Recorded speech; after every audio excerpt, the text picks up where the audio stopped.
It's officially our last month living in Portland, Oregon. Here is what our budget is going to look like for the month of November until we start our move to Arizona. Hey guys, I'm Marissa and welcome back to my channel. Here we talk about life and money and how you can enjoy life and accomplish financial goals through the use of a budget.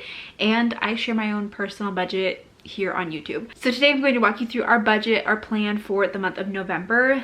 This is going to be a big month for us because it is our last month living in Oregon. We are currently living with my parents, which is where I'm filming this video, because we sold our house in August and we moved in with them, and we are finishing building a house in Arizona, and we will move in shortly after Thanksgiving. So I can't believe that we are like in the home stretch here and that we're soon going to be moving. So here's our last kind of like normal month and some big things that we're saving for. So here you see our budget spreadsheet. You can get this spreadsheet on my shop. I will have a link to that down below and you can check it out. It's an instant download, works in Excel, Google Sheets, all the things. And this is what I use every single month to budget and then record my actual spending.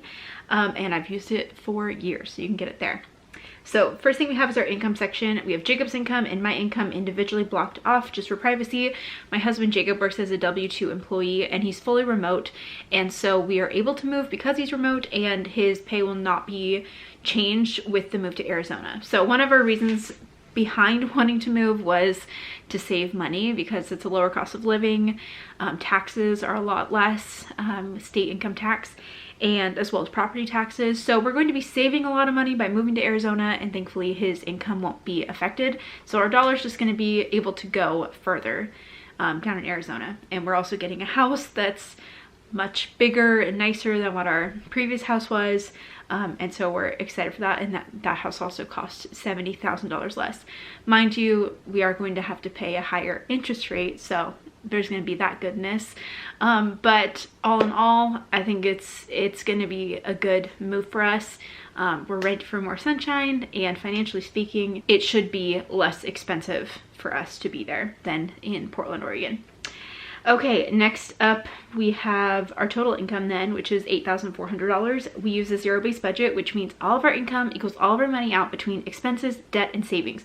Right now we have zero debt because we don't even have a mortgage right now because of our house. So here's how it's looking for our expenses. First thing we have here is our tithe. We're Christians and we believe in giving, so we have that. And African New Life, we support 2 children in Rwanda through African New Life. I just have that blocked out. Phones. So I guess you won't see here rent or mortgage or anything like that. Like I said, we are living with my parents and we have just been here for September, October, and November, just here with them for 3 months. And they were like, no, you don't need to give us anything in rent, which is very kind of them. But one way that we are helping contribute to the household is by providing food. I have shared about HelloFresh here on my channel, and I have a link where if anyone uses my link, you get a free box for HelloFresh, and then I get a credit for HelloFresh. And so I've had enough HelloFresh credits built up that I've been using those credits to cover like 4 meals a week for all of us while we're living here. So that's kind of my contribution there. And they're like, we've saved so much money now that we're like not paying for more groceries or eating out. And even they were doing HelloFresh before we moved in with them. So anyway, it's saving money for everyone. So thanks to anyone who's used my link. And if you want a free box for HelloFresh, I'll have that down below as well. But that's why you don't see any rent here, which is very gracious of them. And I know that we're very fortunate to be in that situation where we don't have to pay rent right now. And it's definitely helped us with our savings. And then also we're doing little house projects around the place for them. My husband's very handy, so he's doing a lot of those kinds of things for them as well. Okay, so the first thing we have here, phones, 110 for our cell phones. Actually, this is now 100. The next thing we have is insurance. This is insurance for our cars. And actually, this is going to go up. I'm not sure exactly what it's going to be, but this will go up because we just bought a car in the month of October. We bought a 2024 Kia Carnival, brand new, and we really like it. It's a really awesome car, and we've been planning to get this car for a bit, and we had the cash. We paid for it in cash, and so we have a 2018 Highlander and a 2024 Kia Carnival. So this is the insurance for both of those cars. This should actually be closer to like 200, so I'm going to update that. Next we have is life insurance, $58.89. This is for a term life insurance policy for myself and my husband Jacob, and term life insurance is wonderful. Next we have is groceries at $500. This is covering other, like I said, HelloFresh is completely covered, so thanks to you guys for that. So a lot of our dinners are covered, but this is going to be Costco things, breakfast, lunch, items, snacks, all that kind of good stuff is there for $500. Then we have eating out. We budget $150 each month for eating out. We haven't even really been spending that lately, but this is basically once a week for us to go get takeout. I just do not find value anymore in like a sit-down restaurant. It is so utterly expensive, and then you tip on top of that and it's even more expensive, that just don't really see the value in it. So we just typically do takeout, bring it home, and that's typically our eating out for like 3 or 4 times a month. Next we have is gas. $100 spent for gas is what we're planning, but gas has honestly been going up. I might change this to $150 because that's been going up and that's fun. Next we have is fun. We have $50 budgeted here for fun. This month we are planning to go to the aquarium, which is on the coast of Oregon, and that admission for that should be covered completely because we have a zoo membership and that transfers to the aquarium for the month of November. So if you're in Oregon and you have a zoo membership, you get free admission to the aquarium. But if we want to get like a little souvenir for the kids or do something like that, we'll have some extra money, and then also like meals and things maybe while we're down there. Next we have is miscellaneous. You always need a miscellaneous in your budget because there's always something random that comes up, so we have that there at 100. Next we have is Peter School, and this is something like I will shed many tears about. We are officially done with having Peter at preschool here in Oregon. We've loved his school so much, and I'm so sad to leave it. So we won't be spending any more money on his school. With moving to Arizona, there's a few things that I'm very sad to leave, being our family and then Peter's school. And besides that, I think that's everything on my list. Family and Peter's school. So we're definitely sad to leave that and hope that we find a great preschool for him in Arizona. But yeah, I definitely sad to do that. Next we have is Roth IRA. This is something we'd love to contribute more to our Roth IRA, but right now, since we're in this middle of chaos of trying to move and expenses there, we're just piling cash, and then once we get there and get settled and take care of everything that needs to be taken care of financially, then we can put to our Roth IRA and keep going. So right now, I know that some people, like when you have a baby, you may call it like stork mode, where you like save a bunch of cash because you're about to experience this new life transition and you might not be sure how it's all going to go down. We're kind of doing the same thing for moving because we want to have all the cash there depending on what we need, or you know, all of that. So we're just kind of in a pause for that, but wanting to contribute to that once we're settled. And you still have until tax day 2024 to contribute to your 2023 Roth IRA. So I'm hoping that we can still contribute to it. If not, maybe even max it out. We'll see. But I don't think that we'll be able to do that until the new year, but we'll contribute to our 2023 Roth then. We have contributed a little bit to it so far this year. Next we have college. We do put $100 each month into each boy's $529 college savings, and so therefore all of our expenses here, or all the money that goes out of our bank account that we're planning, is $2,080.89. So now all of our savings, which is really the fun part, and obviously we're very fortunate to be able to do this right now because of our living situation of being rent-free with my parents.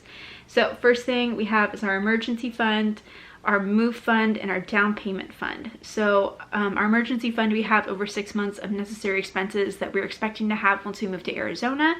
And so we have that set aside just in case, and hopefully we don't need to touch it. We also then have our move fund, which we're planning to put $5,587.11 to this month. And so I have that also set aside. And then our down payment fund. We are putting 25% down on our next house. So I have that cash also sitting there, and I just want to have that earmarked for that use so it doesn't get used for anything else. We are keeping all of this cash, this is why I have it in blue. We're keeping all of this cash in a high yield savings account to earn us the most money possible while it just sits there. And I cannot tell you how great of a decision that has been, especially since we've had this extra cash with our house sale. Last month I earned almost $900 just by keeping our money in a high yield savings account. And obviously we have a lot of equity there, but we have an account open with CIT Bank, which I've mentioned before. I used to use Ally Bank for my high yield savings, but CIT Bank had an even higher percentage rate, and it was high enough that I was like, why don't I just move my money over and have it like get the most possible. So right now, as I'm filming this, CIT Bank earns you 5.05% if you have an account with over $5,000 in it. And that is with their Platinum Savings account, which is what I have opened. They also have a Savings Connect account where right now you can earn 4.65% and you only need $100 minimum. So if you're working on like building your emergency fund and you have less than $5,000, it would be a great idea to go with the Savings Connect. And if you have over $5,000, I would definitely check out their Platinum Savings. Either rate is still super high. The Savings Connect account is still higher than what I was getting at Ally. So I've been really pleased with using CIT Bank. I will have my affiliate link to them down below if you want to check it out and open an account. It's completely free to open. There's no monthly fees, none of that. And then I just get a little kickback. So thank you if you use my link. But I've been very impressed with it. Like I said, we bought a car in cash with some of the equity that we had in our house, and I was able to do a wire directly from CIT Bank to the car dealership, which was super easy. I did a whole video talking more about the pros and cons of CIT Bank. I will leave that here if you want to get more in depth, but yes, would highly recommend them and recommend checking them out. Okay, next we have is a moving fund. This is going to cover like the movers and the pods. We're doing the whole pods thing of having our stuff in storage and then moving it down to Arizona, which ended up being like the perfect solution for the situation that we're in. Next we have is taxes. I also have a little money set aside for that because I do pay quarterly income taxes since I'm self-employed. And then Jacob gets personal spending. I get personal spending. I don't know why this is 200. I'm gonna get 75. But he gets 200, I get 75, simply because I'd rather spend money in other areas and I don't really have any other hobbies and things that I need to save up money for. So I'm fine with 75. That's something that we've both agreed on. That's fine. Next we have is extra giving, and we put $50 into that to allow us to say yes to additional giving opportunities. And then we have gifts at $50 a month for things like baby showers or weddings and other family birthdays and things. Next we have is clothing. Vacation, I don't know why I keep saying wedding. I just keep copying this over from a while ago. Vacation, that doesn't even say vacation. Okay, vacation, Christmas, and medical. None of which we're putting money to right now. We're not going on vacation anytime soon. We don't need new clothes. And Christmas, I plan on paying for entirely with credit card cash back that we have. So I don't feel like we need to save anything else for that. And we're also going to be buying other things like for the house that I will just count as Christmas for the kids. Like some, like I really want to get like an indoor bounce house kind of thing. Just gonna count that as Christmas for the kids and let that be that. Next we have is dues and subs, $50 a month for that. Any kind of thing that we have that has to renew each month, or even something like, oh actually this is coming up, our Costco membership renewal comes up every November, so that's going to come out of this. And we also have other things that came up every November, and it always ended up being such an expensive month for renewal type things. So now we just save for it each month, and then when the time comes around, we have money sitting aside in a sinking fund that we can just take from to cover that cost, and therefore our budget is more even each month rather than like no fees and then all of a sudden having a bunch of fees in one month. So now we have is car maintenance, $75 a month for car maintenance related expenses. And then house maintenance, obviously we don't have a house right now, so we're not going to have that. We are going to start putting money into that once we do have our house in Arizona, but like I said, it is a new build, so it comes with a 1-year warranty. So hopefully we won't be spending a lot of money on it, at least in the beginning, and those things should be covered if something does go wrong. Next we have is household at $100. And that covers things like toilet paper, paper towels, tissues, soap, detergent, all those kinds of consumables, which we really were stocked up on before we moved. So we brought all of those things over to my parents' house. We had like 3 things of Costco Charmin stocked up. And so we just like added that to their stockpile. So we aren't really spending a lot of money on those kinds of expenses, but we have that there. And finally, we have kids. $250 is what I have budgeted for kid-related things like clothes, diapers, toys. My kids are 3.5 and 1.5, so this has felt like a good amount to keep for them each month. Okay, so the total for all of the money that is going into savings this month is $6,437. So together the money out, which is just our expenses and our savings, because again we don't have any debt, is $8,518. Now we have a difference here. This should be zero to make our zero-based budget, but here we have $118 because I did some little updates here. So I am going to change our move money because that is just where like every extra penny is going right now. So I'm gonna fix that. And oh my goodness, what did I do? What did I do? I typed a Q in here.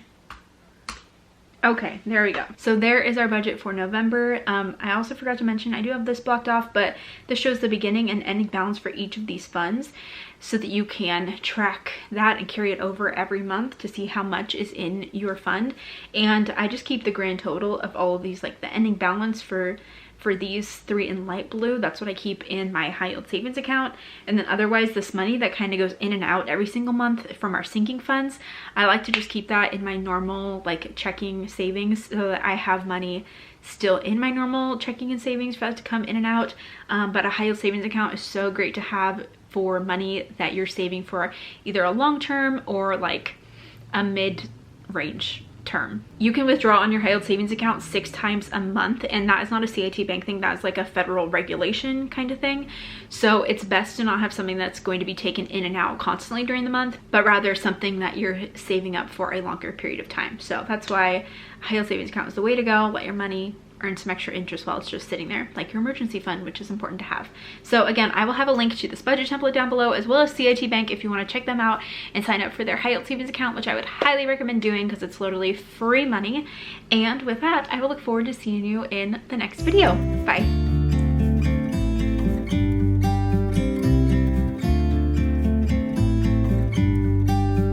About to leave.